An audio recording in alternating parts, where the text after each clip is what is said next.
Hello, my dear students. So, welcome to the 7th video on magnetic effects of electric current. So, इससे पहले मैं 6 video YouTube में upload कर चुका हूँ, specifically related to this chapter. So, go through all the videos one after one sequentially. Okay? Then you watch this video. And in this video, we are going to discuss about the force experienced by a moving charged particle in a uniform magnetic field. So, before starting, let me introduce myself. I am Lieutenant Duti Krishna Khandwal, lecturer in physics, and this is your lovely channel Khandwal Physics. If you do like it, subscribe it so that when I will upload new videos, you will be get notified. Okay? Thank you all. चलो शुरू करते हैं. Suppose there is a uniform magnetic field.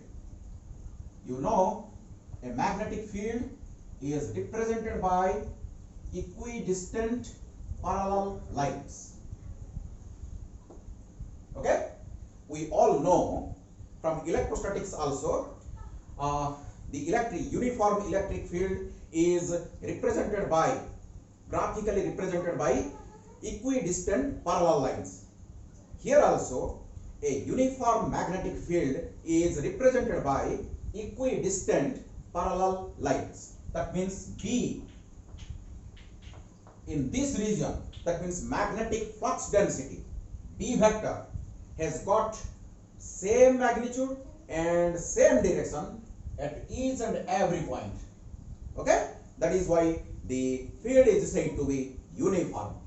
In this uniform field, suppose a charged particle having charge Q is moving in this direction. Suppose V is the velocity with which it is moving, making an angle of theta with the magnetic field. Okay? So, it is observed that experimentally, after rigorous observation, it is observed that this magnetic force, let it be represented by Fm, is directly proportional to the charge of the charged particle. Okay? As charge of the charged particle increases, the force experienced by this moving charge also increases. And it is directly proportional to the velocity with which it is moving in the magnetic field. And it is directly proportional to the strength of the magnetic field. Okay? And it is also directly proportional to the sign of angle between this velocity vector and magnetic field vector. Clear to all of you? Okay. So, combining all these factors, we can write this magnetic force Fm is directly proportional to Q V B sin theta. Okay? तो हम क्या करेंगे, ये Q का magnitude, that means Q का जो unit and V का unit and B का यूनिट हम ऐसे चूज करेंगे जैसे कि जो प्रोपोर्शनलिटी कांस्टेंट होगा वो 1 होगा. अगर प्रोपोर्शनलिटी कांस्टेंट 1 होगा तो Fm will be equal to Q V B sin theta. ये जो प्रोपोर्शनलिटी कांस्टेंट यहां आएगा वो 1 करेंगे. ओके? इसका यूनिट्स Fm का यूनिट, Q का यूनिट, V का यूनिट, B का यूनिट हम ऐसे चूज करेंगे जैसे कि प्रोपोर्शनलिटी कांस्टेंट का वैल्यू 1 हो जाएगा. तो Fm will be equal to QVV sin theta. And if it is written vectorially, so vectorially F, the magnetic force Fm, in some books it is also written Fb. Okay, so we will write Fm, no problem at all. So is equal to Q times V cross B. Q times V cross B. So this is the expression for magnetic force in vector form. चलो इसको इधर रखते हैं और इसके ऊपर बहुत सारा डिस्कशन हम आगे बढ़ाते हैं. तो Fm magnetic force is equal to Q times V cross B. So this is the magnetic force that will be experienced by the charged particle when it moves in the magnetic field. चलो तो देखो एक एक point करके इसको discussion करेंगे. So note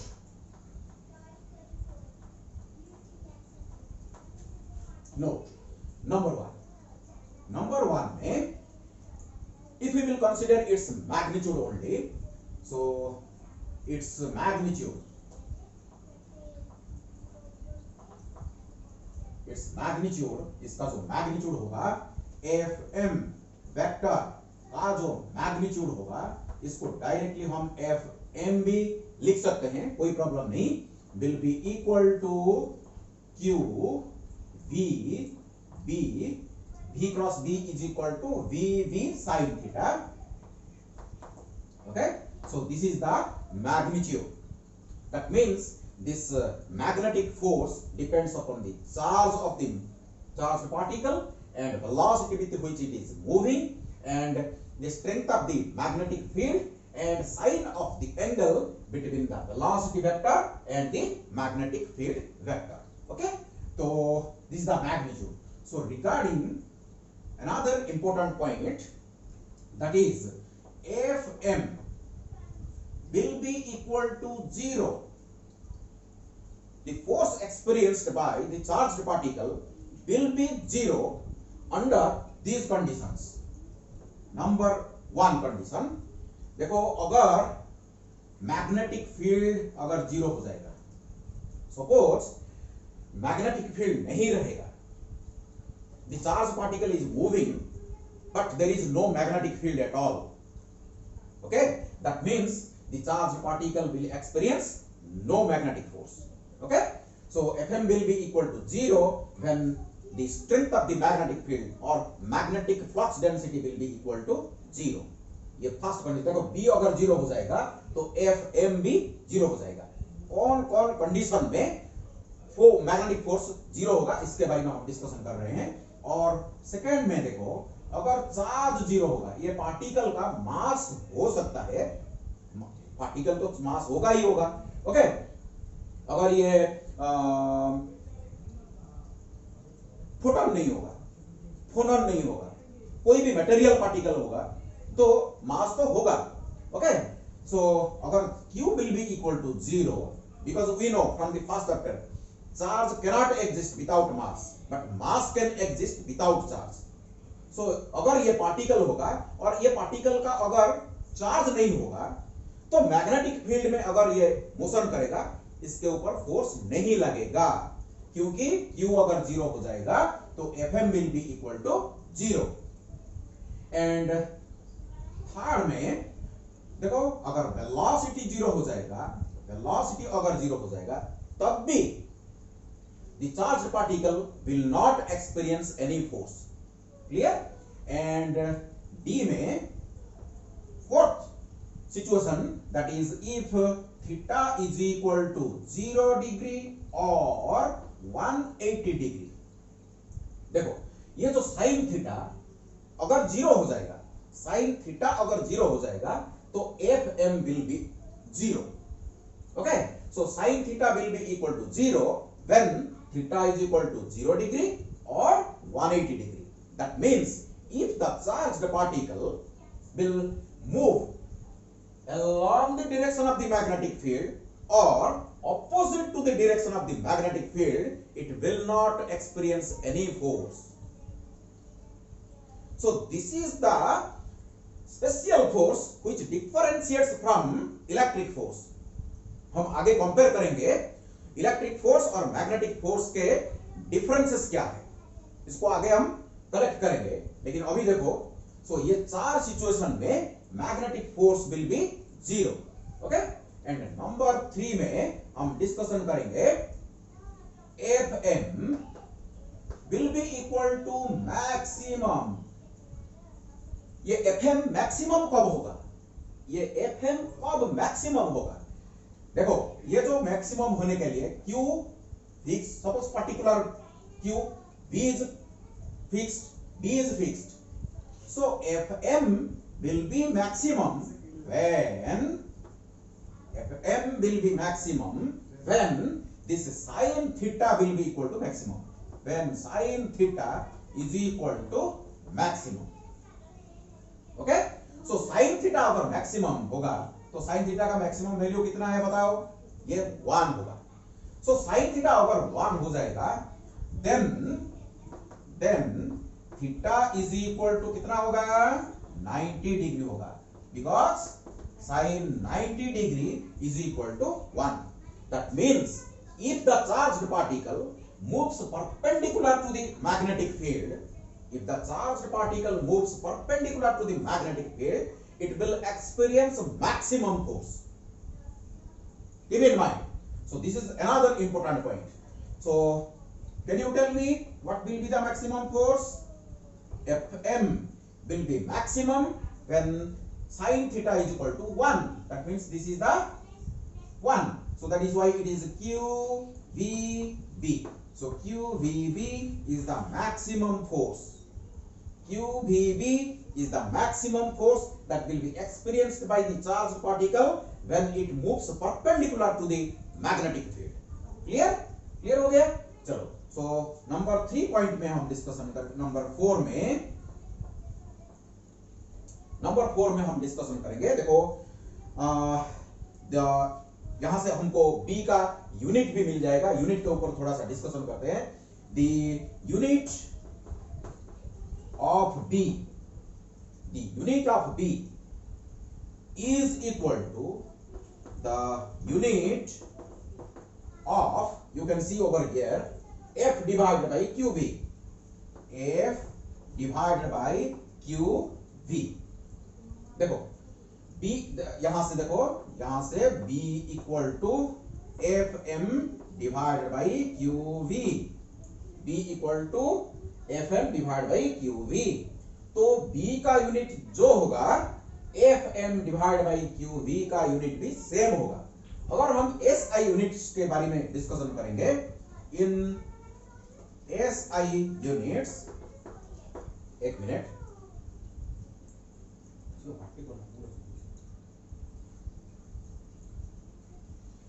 the unit of B is equal to unit of F divided by QV.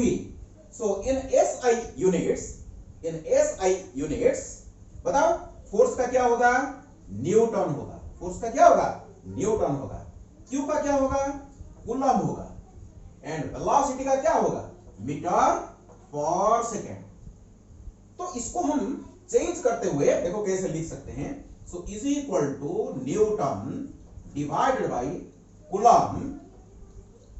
Coulomb के नीचे हम सेकंड को लेके आएंगे और times metre. So is equal to newton divide by coulomb per second is nothing but your ampere times metre. So newton per ampere metre is the SI unit of B, which is called your Tesla. इसको हम capital T में represent करते हैं. So tesla is the SI unit of magnetic flux density और magnetic induction. Tesla, okay, in the name of a great scientist Nikola Tesla. Clear? So इसको हम याद रखेंगे. चलो आगे बढ़ते हुए इसको भी और आगे बढ़ाते हैं. So is equal to, you can see, newton, हम क्या करेंगे देखो इसको, न्यूटन डिवाइडेड बाई एम्पियर, एक मीटर ऊपर मल्टीप्लाई करेंगे और एक मीटर हम डिवाइड करेंगे. ओके, और देखो एम्पियर को कूलम पर सेकंड फिर से लिखते हैं. मैं आपको दिखा रहा हूं कूलम पर सेकंड. इसको फिर से लिखते हैं कूलम पर सेकंड. फिर से एम्पियर को लिखते हैं. तो नीचे क्या हो गया देखो, नीचे ऊपर एक मीटर मल्टीप्लाई किया, नीचे भी और एक मीटर है आगे से. तो पहले से है तो मीटर स्क्वायर हो जाएगा. तो देखो मैं क्या कर रहा हूं, so is equal to newton times metre. ये क्या हो गया, देखो जूल हो गया। Newton metre is equal to joule. ये सेकंड को हम ऊपर ले जाएंगे, ये सेकंड को ऊपर ले जाएंगे, divided by coulomb metre square. So is equal to joule per coulomb. बताओ जूल पर कूलम का किसका यूनिट है, ये वोल्ट है। Joule per coulomb is equal to volt second divided by, इसको ऐसे लिखते हैं, इसको ऐसे लिखते हैं। So volt second divided by metre square. And this volt second is the unit of SI unit of magnetic flux. क्या, मैग्नेटिक फ्लक्स। आगे इसको इसके बारे में हम डिस्कशन करेंगे। इसको वोल्ट सेकेंड को वेबर लिखते हैं और मीटर स्क्वायर इसको ऐसे भी लिखते हैं, WB divide by metre square. Okay, क्योंकि अगर ओनली W लिखेंगे वो तो वाट हो जाएगा, W लिखेंगे तो वाट हो जाएगा, इसीलिए WB लिखा जाता है वेबर के लिए। सो वेबर भी और एक साइंटिस्ट है, बहुत बड़ा साइंटिस्ट है, great scientist in physics. Okay, so weber per metre square. तो यहां से हमको पता चल रहा है टेस्ला, देखो tesla is equal to weber per metre square और weber is equal to tesla metre square. Clear हो गया। तो बी का SI यूनिट हमको मालूम हो गया। टेस्ला हम बोल सकते हैं और वेबर पर मीटर भी बोल सकते हैं। एक मिनट, फिर से मैं वीडियो को देख रहा हूं कैसे चल रहा है ये, कोई बात नहीं, ठीक है। So T is equal to weber per metre square और इसका CGS यूनिट ऑफ बी का CGS यूनिट को इज कॉल्ड, ऐसे लिखते हैं, CGS unit is gauss. Gauss इसको कैपिटल G में रिप्रेजेंट करते हैं। गॉस भी एक बहुत बड़ा साइंटिस्ट है, आपको मालूम है। ओके, इलेक्ट्रोस्टैटिक्स में हम गॉसेस लॉ पढ़े हैं। तो चलो, तो गॉस में क्या करेंगे, देखो तो रिलेशनशिप डेवलप करेंगे। Relation between Tesla and Gauss. Tesla and Gauss में रिलेशन डेवलप करेंगे। बताओ कैसे करेंगे। तो देखो 1 टेस्ला इज इक्वल टू, इसको लेंगे, देखो 1 newton divide by 1 ampere 1 metre. So newton per ampere metre, इसको क्या करेंगे 1 newton 10 to the power 5 dyne. 1 newton is equal to 10 to the power 5 dyne divided by ampere. 1 ampere is equal to 1 divided by 10 abampere, जिसको बोलते हैं biot. And this metre is equal to 10 to the power 2 centimetre. Okay, तो चलो देखो, this implies 1 tesla is equal to, देखो यहां से 1 10 cancel हो जाएगा, यहां से 1 10 कैंसिल हो जाएगा और एक 10 यहां से कैंसिल हो जाएगा, तो हमको मिलेगा 10 टू द पावर 4 ये dyne ampere centimetre. Dyne divide by ampere centimetre को बोलते हैं gauss. So 1 tesla is equal to 10 to the power 4 gauss. ये आपकी बोर्ड एग्जामिनेशन में आ सकता है। Okay, so 1 tesla is equal to टेस गॉस। तो 1 tesla is equal to 10 to the power 4 gauss. And ये जो वेबर है ये मैग्नेटिक फ्लक्स का SI यूनिट है और इसका जो CGS यूनिट है वो होता है मैक्सवेल। तो 1 weber is equal to 10 to the power 8 maxwell. आप रिलेशनशिप भी डेवलप कर सकते हो, खुद कर सकते हो इसको। Okay, so this is very very important point. चलो आगे बढ़ते हैं, एक एक पॉइंट करके हम डिस्कशन करेंगे आगे। चलो डिस्कशन को आगे बढ़ाते हैं।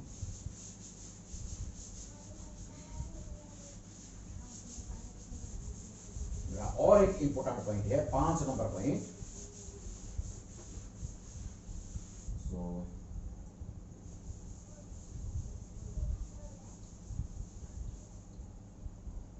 सो नंबर 5 पॉइंट, यू सी, ये जो एक्सप्रेशन है मैग्नेटिक फोर्स का जो एक्सप्रेशन है ये Q, so Q must be substituted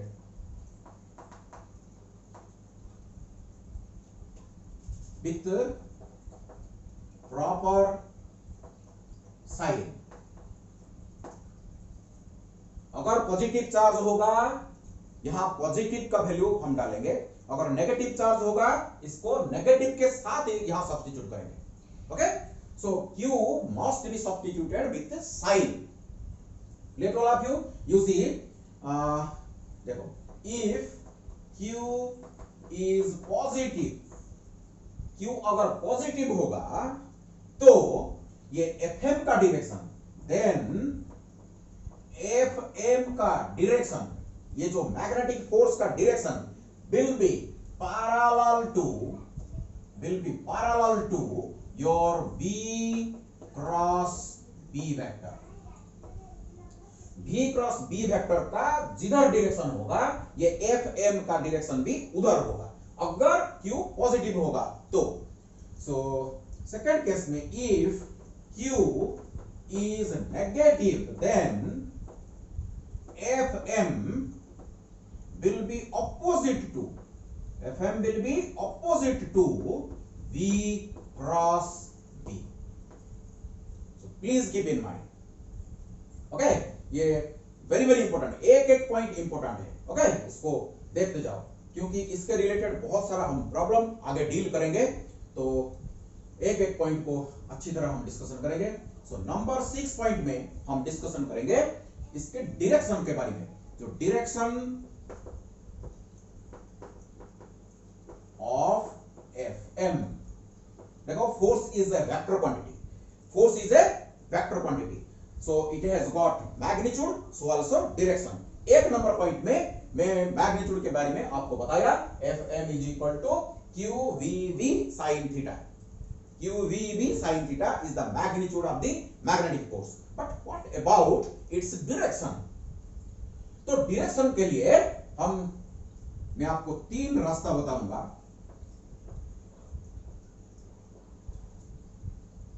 एक है हमारा right hand thumb rule. Right hand thumb rule will give us the direction of the magnetic force, एक नंबर पे। सेकंड में Fleming's left hand rule, Fleming's left hand rule, okay. And third में palm rule.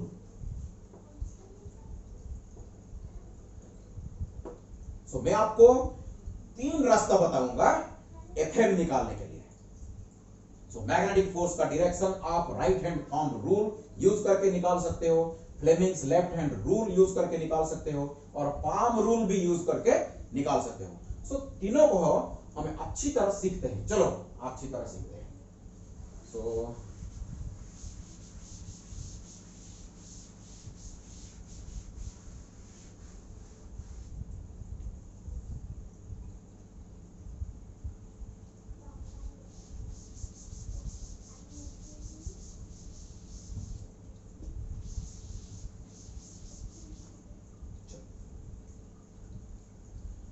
देखो, सो पहले right hand thumb rule.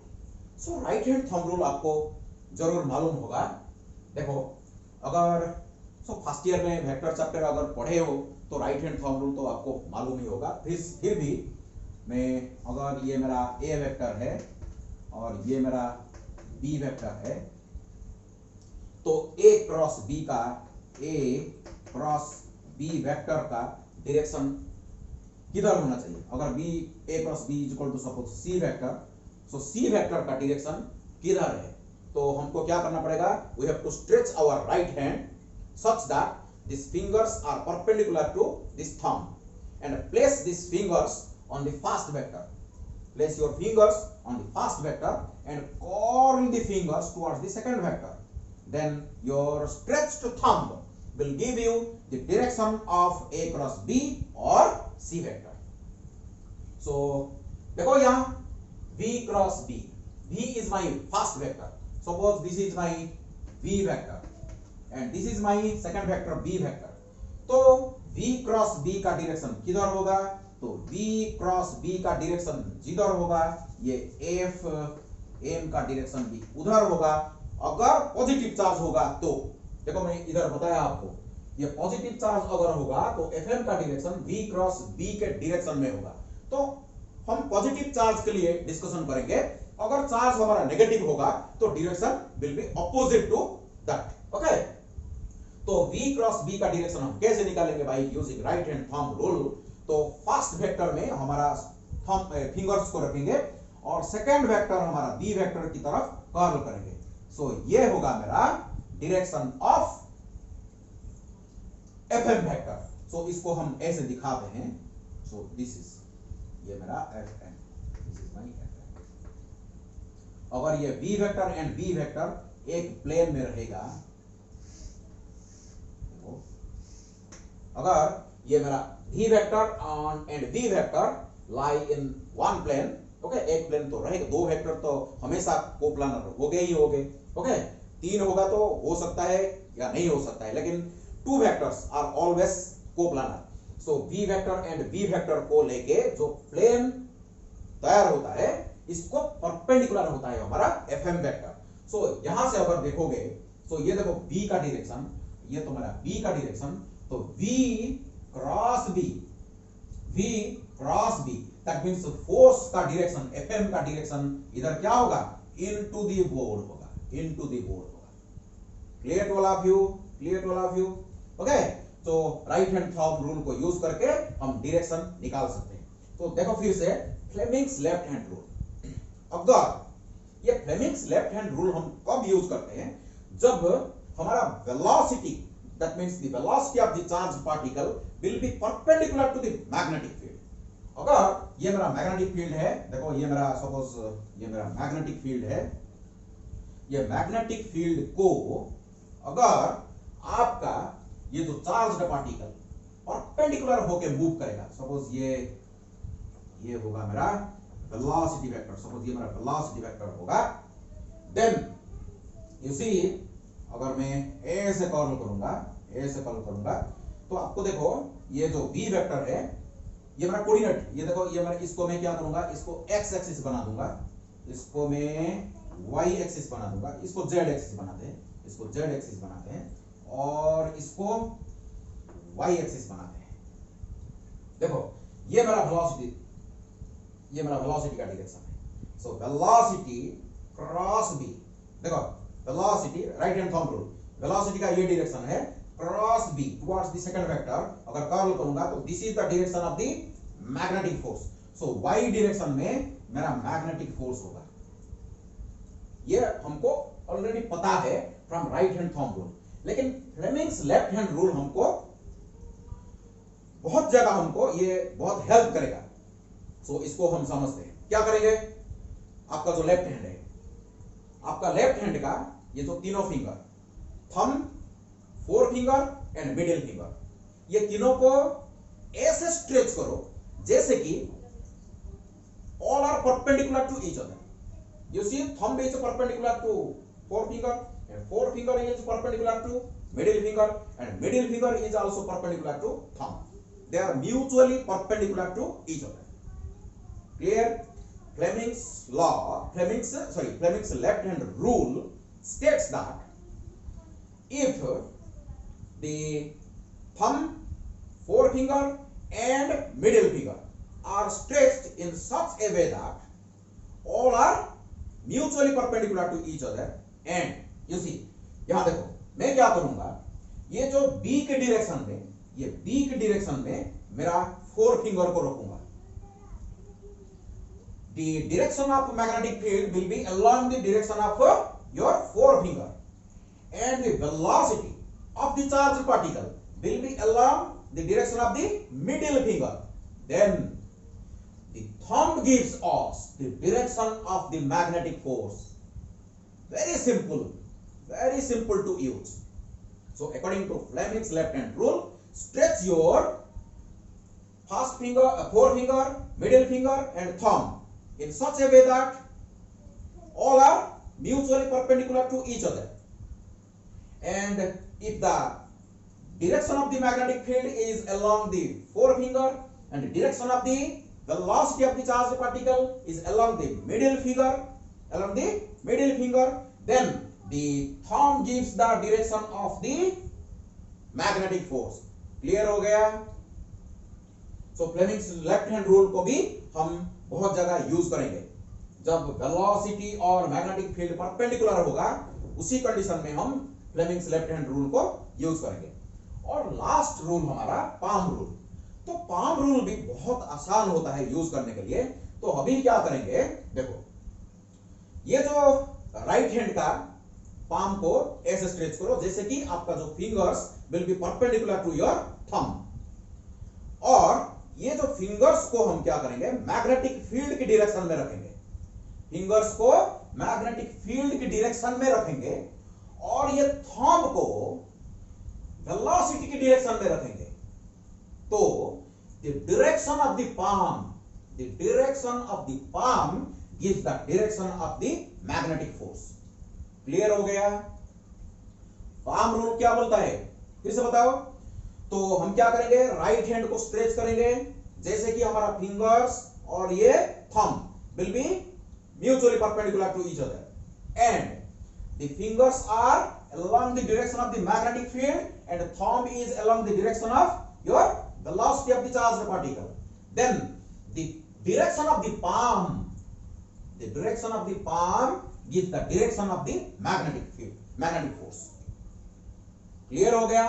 So हमारे पास 3 rules, that is right hand thumb rule और Fleming's left hand rule और palm rule, कोई भी use करके हम एफएम का डायरेक्शन निकाल सकते हैं। क्लियर हो गया? क्लियर हो गया? चलो आगे बढ़ते हैं। तो नंबर 6 में डायरेक्शन के बारे में हम डिस्कशन किए हैं। और देखो एक इंपॉर्टेंट पॉइंट, सो यहां से हमको पता चलता है, देखो यहां से पता चलता है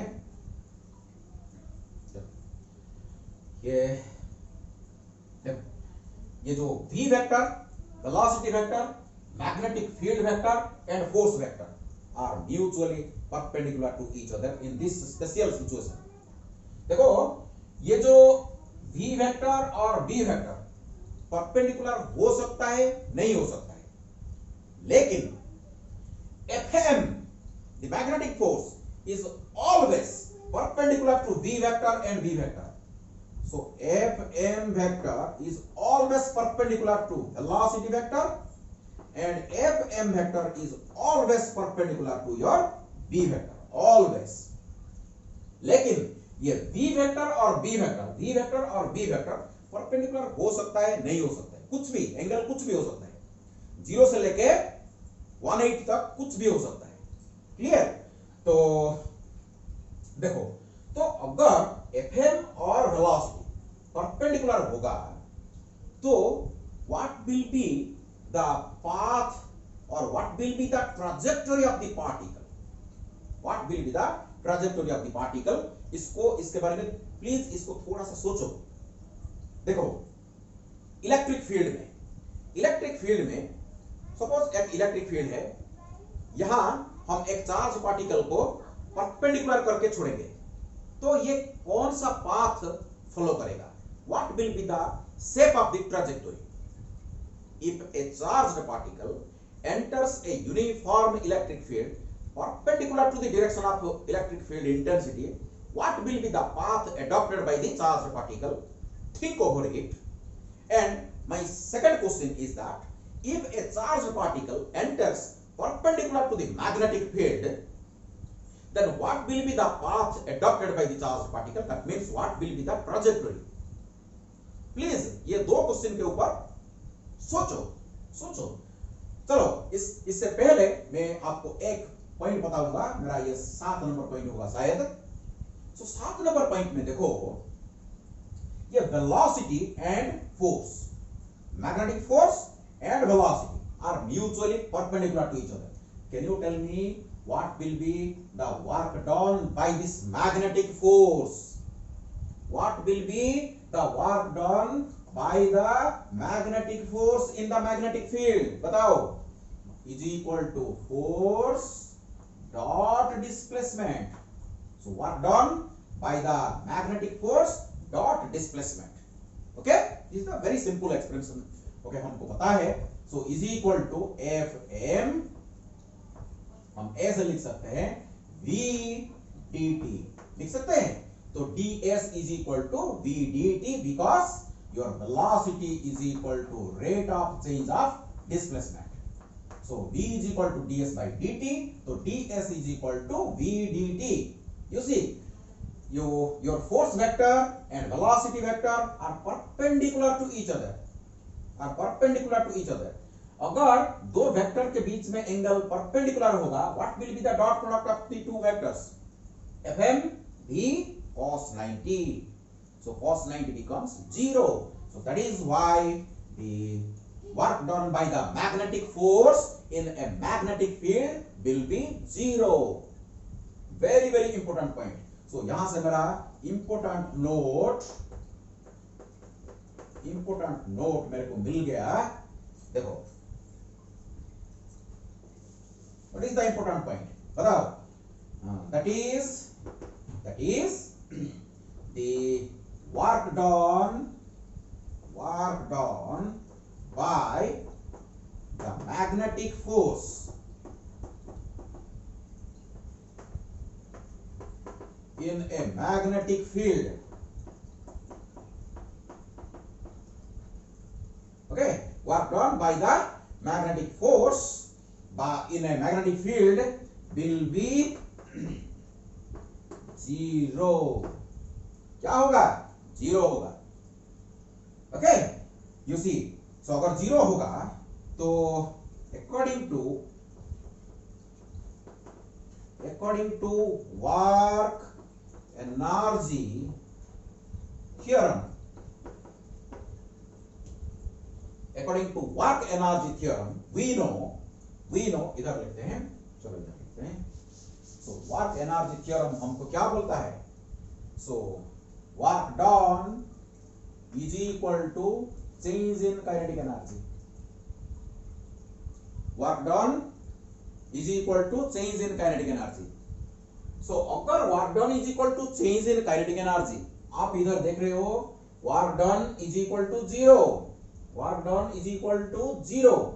That means in a magnetic field, when a charged particle moves, work done on it will be equal to 0. So change in kinetic energy will be equal to 0. So this implies initial kinetic energy will be equal to final kinetic energy. तो kinetic energy में कोई change नहीं होगा. Please keep in mind. So work done by the magnetic force in a magnetic field will be equal to 0. So there will be no change in kinetic energy, okay, which comes from your work energy theorem. So initial kinetic energy is equal to final kinetic energy. That means velocity, that means your speed. This implies speed of the moving charged particle or speed of the charged particle remains constant. देखो बहुत important point हमको मिल रहा है.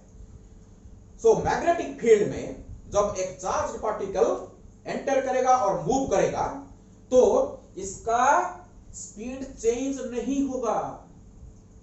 देखो, that means Fm, this magnetic force only changes the direction of velocity का direction को change करता है. only changes the direction of velocity। ये जो Fm magnetic force only changes the direction of the velocity, but it never increases or decreases the speed of the charged particle।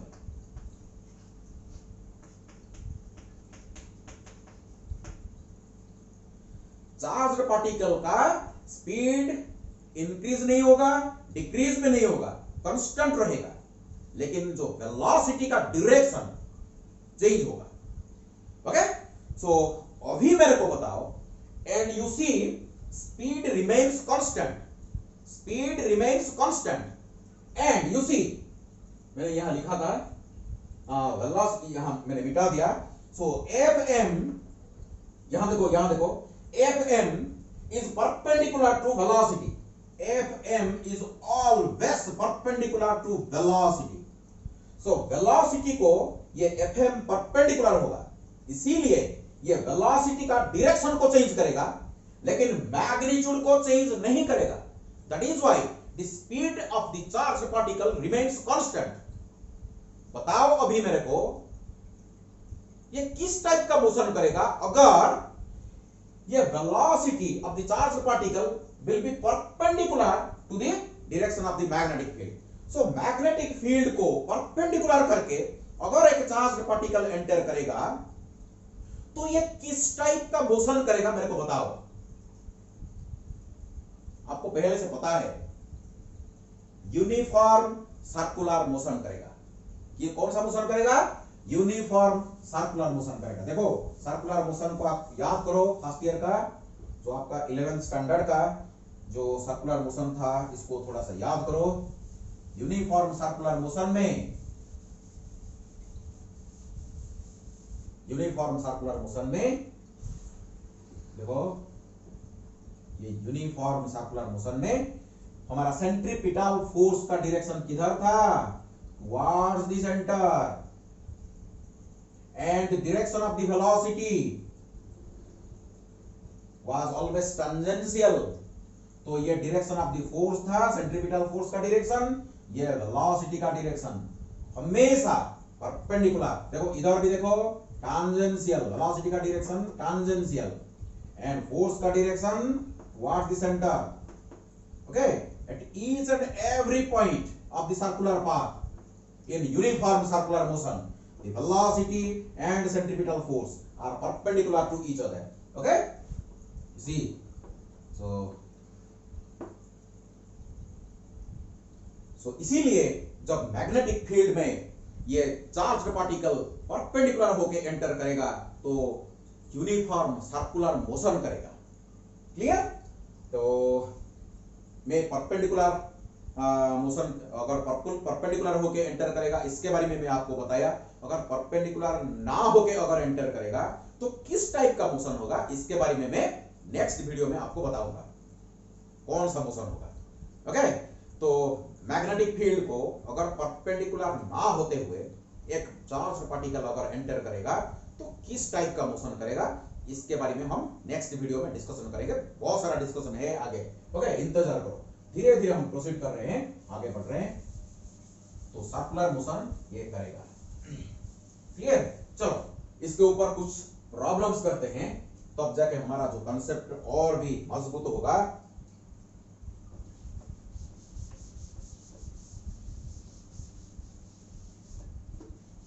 चलो सो देखो एक problem करते हैं। प्रॉब्लम में आपको दिया गया, देखो प्रॉब्लम को मैं इधर लिख रहा हूं। So example 1। सो आपको दिया गया एक मैग्नेटिक फील्ड है, एक मैग्नेटिक फील्ड है which is given to be 3i cap plus 4j cap into 10 to the power minus 2 tesla. Okay, एक यूनिफॉर्म मैग्नेटिक फील्ड है, एक रीजन में there is a uniform magnetic field whose strength is equal to 3i cap plus 4j cap into 10 to the power -2 cross नहीं लिख चलेगा, सो Tesla ऐसा unit में इसको दिया गया। और it is found that the acceleration is equal to x I cap plus 2 j cap meter per second at any instant. Okay, a charged particle is moving in a magnetic field B is equal to 3 I cap plus 4 j cap at 10 power -2 Tesla, and at an instant suppose acceleration is equal to x I cap plus 2 j cap meter per second, then find the value of x का value कितना होगा। थोड़ा सा दिमाग लगाओ, video को pause करो, बहुत आसान क्वेश्चन है, इसको सोचो, इसके ऊपर सोचो थोड़ा सा, और इसके बाद मेरे वीडियो को देखो। 1 minute low please, 1 minute low, इसको देखो, अगर समझ में नहीं आ रहा है मेरे सॉल्यूशन को देखो। हो गया? हो जाना चाहिए। तो सॉल्यूशन को देखो, अभी हम डिस्कशन करके आए हैं। देखो, this FM is perpendicular both to velocity vector and v vector. This FM is perpendicular to v vector and v vector. That means FM is perpendicular to v vector. होगा कि नहीं? क्लियर? ये जो expression हम discussion करके हमको पहले से पता है। This implies force is equal to क्या है? Mass into acceleration. तो mass into acceleration, okay, so acceleration must be perpendicular to B vector. अगर फोर्स बी को परपेंडिकुलर होगा तो एक्सेलरेशन भी बी को परपेंडिकुलर होगा। बी को मास इज स्केलर क्वांटिटी, इसको हटा देते हैं। So acceleration is also perpendicular to B vector. So this implies A vector dot B vector must be is equal to 0.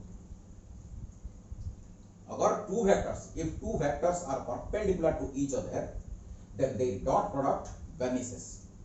Condition of orthogonality. This is the condition of perpendicularity. So A dot B must be equal to 0. So this implies AB cos 90. Cos 90 is equal to 0. That's why A dot B is equal to 0. तो A का value हमको कितना दिया गया देखो, तो x I cap plus 2 j cap, okay, dot product with b. b का value कितना है देखो, 3 I cap plus 4 j cap into 10 to the power -2 must be is equal to 0. होगा? तो I cap dot I cap 1, j cap dot j cap 1, but I cap dot j cap 0, j cap dot I cap 0. So this implies 3x plus 8 is equal multiplied by 10 to the power -2, okay, is equal to 0. Clear? So this implies 3x plus 8 is equal to 0. This implies x is equal to -8 divided by 2. Okay, कोई शक? Clear हो गया? तो 3x 8, चलो, तो metre और second, this is the answer.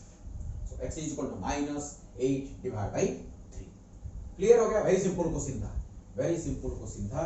चलो next problem की तरफ बढ़ते हैं। और एक क्वेश्चन देखो, और एक क्वेश्चन, सपोज एग्जाम्पल 2 लेते हैं। एग्जाम्पल 2 में suppose A proton, okay, suppose A proton velocity, proton velocity is given to be v is equal to 2 I cap plus 3 j cap into 10 to the power 6 meter per second, and it experiences a proton velocity is and it experiences a force of कितना, it is given to be 1.28 into 10 to the power minus 13 kK Newton when it is moving in a magnetic field. देखो question को समझो, एक proton है जिसका velocity है 2i cap plus 3j cap into 10 power 6 metre per second. when it moves in a magnetic field का strength हमको पता नहीं. okay, so it experiences a force which is your magnetic force. generally magnetic force तो ये experience करेगा. so Fm is equal to 1.28 into 10 power minus 13 k cap factorial it is given Newton. ये मेरा first part है. Second part में दिया गया, second part में आपको दिया गया when it moves, when its velocity is along z axis, when its velocity is along z axis, it experiences a force along x axis. Find the strength of magnetic field. Find the magnetic field. ये question है. हमको दो part में question को दिया गया, question को divide किया गया. फर्स्ट कंडीशन में हमको बताया अगर वेलोसिटी ये होगा, that means the velocity is in xy plane. you see 2i cap plus 3j cap, that means the motion is in xy plane. so if velocity is equal to 2i cap plus 3j cap 10 per 6 meter per second, then it experiences a force is equal to 1.28 10 per minus 13 kK, and its charge is given to me. It's a proton. its charge is 1.6 into 10 per minus 19 coulomb. okay, एक proton जब इसका velocity इतना होगा तो ये force experience कर रहा है. अगर सेकंड पार्ट में हमको दिया गया when its velocity is along z axis, जब ये z axis के डायरेक्शन में मूव करेगा, its the direction of force will be towards x axis. then what will be the value of magnetic field? चलो इसको वीडियो को pause करो, इसके ऊपर सोचो. ओके, करने की, इसको सॉल्व करने की कोशिश करो, इसके बाद मेरे को देखो. चलो करते हैं. पहले हम सेकंड पार्ट को देखेंगे. सेकंड पार्ट को देखो. सपोज ये मेरा कोऑर्डिनेट सिस्टम है,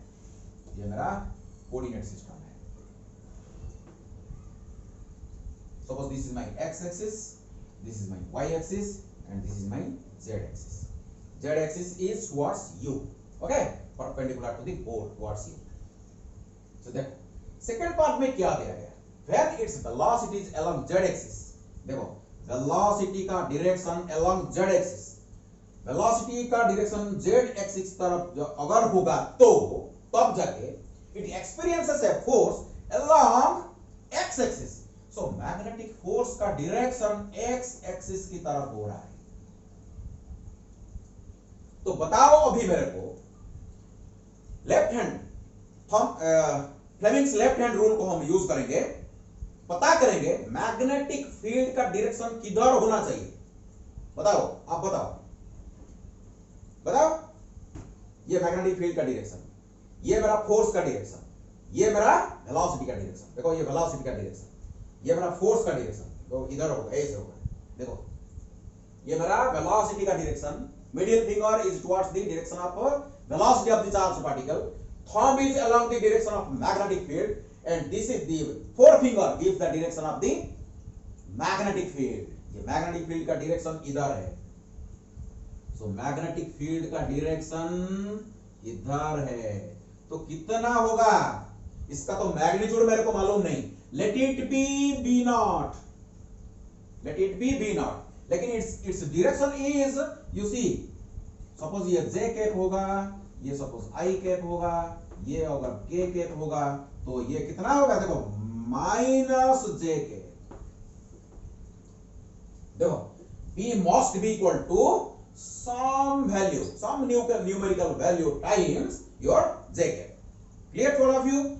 तो b must be equal to b naught minus होगा माइनस j cap. ये होना चाहिए. So Fleming left hand rule को यूज करो, आपको पता चलेगा. So the direction of the magnetic field is opposite to the direction of your j cap. So that's why it is minus b naught times j cap. हमको अगर b not का value पता चल जाएगा, इधर हम सब्स्टिट्यूट कर देंगे तो b का वैल्यू हमको मिल जाएगा. हमको b पूछा गया. सो पहले हमको डायरेक्शन मिल गया. Okay, so along the negative y axis, the direction of b is along negative y axis. चलो तो फर्स्ट पार्ट को देखते हैं. हमको वेलोसिटी दिया गया है, ये प्रोटॉन है, इसका चार्ज हमको पता है, fm भी दिया गया है. तो ये फॉर्मूला को हम यूज करेंगे. चलो तो fm is equal to q v cross b. So this implies fm का वैल्यू बताओ 1.28. So 1.28 into 10 to the power minus 13 k cap is equal to, इसको हटा दें. चलो हमको तो पता चल गया, डायरेक्शन पता चल गया, इसको हटाते हैं. तो देखो v का वैल्यू देखो बताओ, v का वैल्यू कितना है 2i cap plus 3j cap. Okay, cross b का वैल्यू कितना है तो minus b not j cap. Clear? और देखो इधर 10 टू द पावर 6 है, यहाँ एक 10 टू द पावर 6 का एक फैक्टर है. हो गया. और q का वैल्यू हम सब्स्टिट्यूट नहीं किए. चलो इसकी यहाँ q का वैल्यू सब्स्टिट्यूट करते हैं. So fm is equal to 1.28 into 10 to the power minus 13 k cap is equal to 1.6 into 10 to the power minus 19 coulomb times this one. Just I have substitute the given values, nothing else. So आपको अगर vector पता है, vector आना चाहिए भाई. Vector must be very clear. Vector chapter is very very important.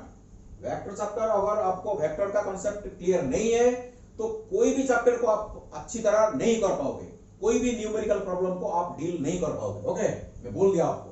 इसीलिए vector का chapter को पूरा स्ट्रॉन्ग करो. वेक्टर का कॉन्सेप्ट आपके पास होना चाहिए. सो this implies 1.28 into 10 to the power minus 13. देखो ये 6 को अगर मैं इधर लेके आ जाऊंगा तो ये हो जाएगा -19. तो ये 10 to the power -19 और 10 to the power -19 तो कैंसिल हो जाएगा. चलो इसको हटा देते हैं. देखो 1.28 रहेगा. तो इज इक्वल टू इसको हम क्रॉस प्रोडक्ट करेंगे. तो बताओ i क्रॉस, देखो j क्रॉस j कितना होगा, j क्रॉस j 0 होगा. तो i क्रॉस j आपको पता है, ये i कैप, ये j कैप, ये k कैप. तो i cross j is equal to k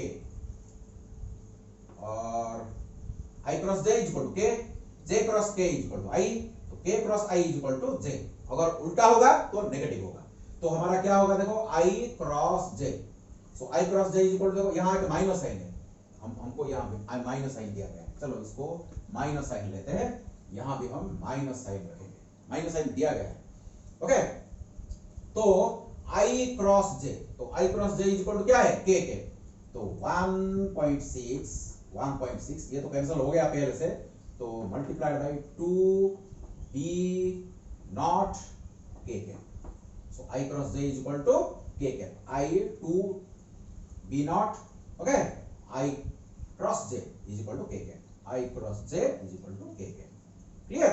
यहाँ एक माइनस साइन है, देखो ये माइनस साइन आपका है, माइनस माइनस प्लस हो गया. यहाँ भी एक देखो माइनस साइन, यहाँ भी एक माइनस साइन प्लस हो गया.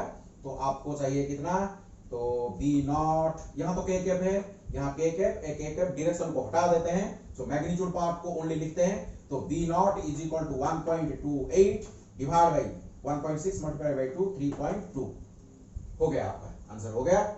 इसको कैलकुलेशन करो, आपको मिलेगा 0.4. So 0.4 tesla. Just substitute over here, तो B vector is equal to minus 0.4 J cap Tesla.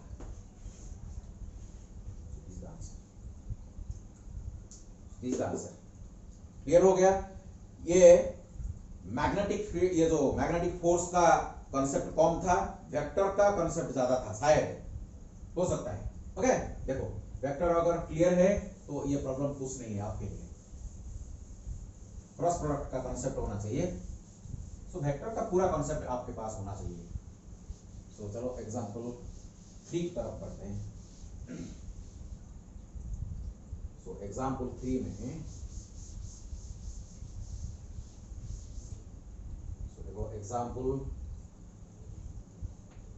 3 में आपको एक magnetic field B is given to be 4 into 10 to the power minus 3 kk. Okay, so B is equal to, and it exerts a force. It exerts a force is equal to 4 I cap plus 3 j cap into 10 to the power minus 10 Newton. Okay, on a charged particle. On a charged particle Q is equal to 10 power minus 9 coulomb. Okay, and the charged particle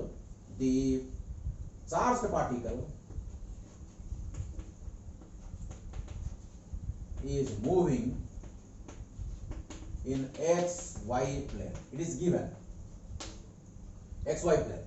Find the velocity. Find the velocity. Again the problem is very simple. इससे पहले जो problem था थोड़ा सा concept था, इसमें तो कुछ नहीं है। देखो आपको B दिया गया, आपको मैग्नेटिक फोर्स भी दिया गया, आपको चार्ज भी दिया गया। देखो ये इक्वेशन को यूज करो, और आपको क्या दिया है, ये the velocity of the charge particle will be in xy plane. अगर xy प्लेन में वेलोसिटी होगा तो velocity can be written in vx I cap plus vy j cap. तो हमको क्या करना पड़ेगा, ये vx का वैल्यू और vy का वैल्यू निकाल के इधर हम सब्स्टिट्यूट कर देंगे तो हमको वेलोसिटी का वैल्यू मिल जाएगा। तो इसको ये फार्मूला को यूज करते हैं, चलो यूज करो। Fm is equal to Q V cross B। चलो सब्स्टिट्यूट करो, वैल्यू सब्स्टिट्यूट करो। Fm कितना है देखो, 4I cap plus 3j cap into 10 to the power minus 10 is equal to Q का वैल्यू कितना दिया गया, 10 power minus 9 कूलम। V सो देखो V कितना है, ये मेरा, सो Vx I cap plus Vy j cap. Okay, cross product with the B vector, and B vector is given to be 4 into 10 to the power minus 3 kk. Okay, so this is the, just I have substituted the given values, nothing else. Okay, write down the formula, just substitute the values. Again cross product का concept है और कुछ नहीं। तो चलो, तो is equal to, एक काम करते हैं, इसको सॉल्व करो। so Vx ये k कैप, देखो I कैप ये k कैप, फिर से देखो I कैप ये j कैप ये k कैप। तो I cross j will be equal to k, j cross k is equal to I, k cross I is equal to j। तो आपका इधर देखो I क्रॉस k, तो I cross k will be equal to minus j। so देखो your 10 to the power minus 9, ये 10 पर minus 9, ये 10 पर माइनस 10, इसको भी हम कैंसिल कर सकते हैं। चलो कोई बात नहीं, बात नहीं करते हैं इसको, देखो करते हैं। सो Vx 4 into 10 पर माइनस 3, ओके, 4 into 10 पर माइनस 3 Vx, ओके, तो I cap cross k cap. So I cross k is equal to कितना होगा, ये माइनस j होगा, तो ये माइनस j कैप होगा। क्लियर? तो इसके बाद क्या करेंगे, देखो I क्रॉस k हो गया, तो तो J क्रॉस K, देखो J cross K is equal to I, तो I तो प्लस Vy, ओके, इसको पहले लिखते हैं 4 into 10 power minus 3 Vy J K, finish. Just equate the coefficients of I cap and J cap, you will get the answer। देखो ये I cap I cross K is equal to J और J cross K is equal to I, ये I है ना, ये I है। देखो I का कोएफिशिएंट और J का कोएफिशिएंट को इक्वेट कर दो, आपको आंसर मिल जाएगा। चलो इक्वेट कर दो, इक्वेट करने से हमको मिलेगा, देखो 4 into 10 power minus 10 is equal to 4 Vy into 10 power minus 12, okay. देखो इक्वेट करो, ये देखो x का, ये y का, देखो ये 4 into 10 power minus 12, 4 into 10 power minus 12 Vy is equal to, ये I को इक्वेट करो, I का कोएफिशिएंट को इक्वेट करने से ये मिलेगा आपको, दिस इंप्लाइज, यहां से आपको मिल जाएगा, ये देखो 4 तो कैंसिल हो जाएगा, V आपको मिल जाएगा कितना मिलेगा, 10 to power 2 metre per second, that means 100 metre per second आपको मिल गया। देखो और J का इक्वेट करते हैं, J कैप इसको इक्वेट करते हैं, तो देखो यहाँ 3 into 10 to the power minus 10, यहां से देखो 3 into 10 power minus 10 is equal to, वहां देखो कितना होगा, Vx 4 Vx 10 power minus 12, coefficient, just coefficient को इक्वेट करो और कुछ नहीं है, ये मैथमेटिक्स है, ये फिजिक्स नहीं है, तो आपको Vx मिल जाएगा। सो दिस इंप्लाइज Vx, देखो Vx इज इक्वल टू आपको 75 मीटर पर सेकंड मिल जाएगा। तो just you substitute over here, देखो यहां से सब्स्टिट्यूट कर दो, तो V will be equal to 75 I cap plus 100 J cap, so this is the answer, finish हो गया। इस तरह बहुत सारा प्रॉब्लम है बुक में, प्लीज आप सॉल्व करो, वीडियो शायद लंबा हो रहा है, एक छोटा सा मैं कॉन्सेप्ट आपको बता के मैं इस वीडियो को एंड करूंगा। छोटा सा कॉन्सेप्ट, देखो सपोज यहां एक छोटा सा कॉन्सेप्ट, सपोज एक रीजन में, अगर एक रीजन में इलेक्ट्रिक फील्ड भी है और मैग्नेटिक फील्ड है, एक रीजन में इलेक्ट्रिक फील्ड भी है और मैग्नेटिक फील्ड भी है, तो अगर एक charged particle will enter in such region, then it will experience simultaneously two forces. The charged particle will experience two forces, one due to magnetic field and another due to electric field. So the resultant force that will be experienced by the charged particle will be equal to the vector sum of the electric force and the magnetic force, and we know this electric force is equal to Q times E plus Fm is equal to Q times V cross B. Clear?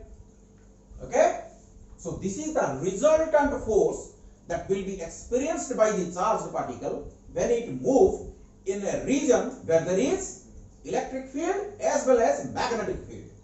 So we can write F is equal to Q times E plus V cross B. So this resultant force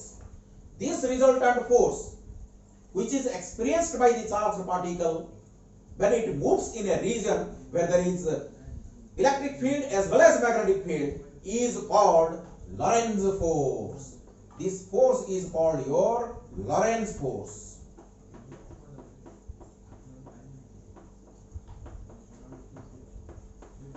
इसको Lawrence force बोलते हैं, in the name of a great scientist Lorentz. Lorentz is a great scientist. इसके नाम से ये force को Lawrence force बोलते हैं। क्लियर हो गया? क्लियर हो गया? अच्छा, ये लॉरेंस फोर्स को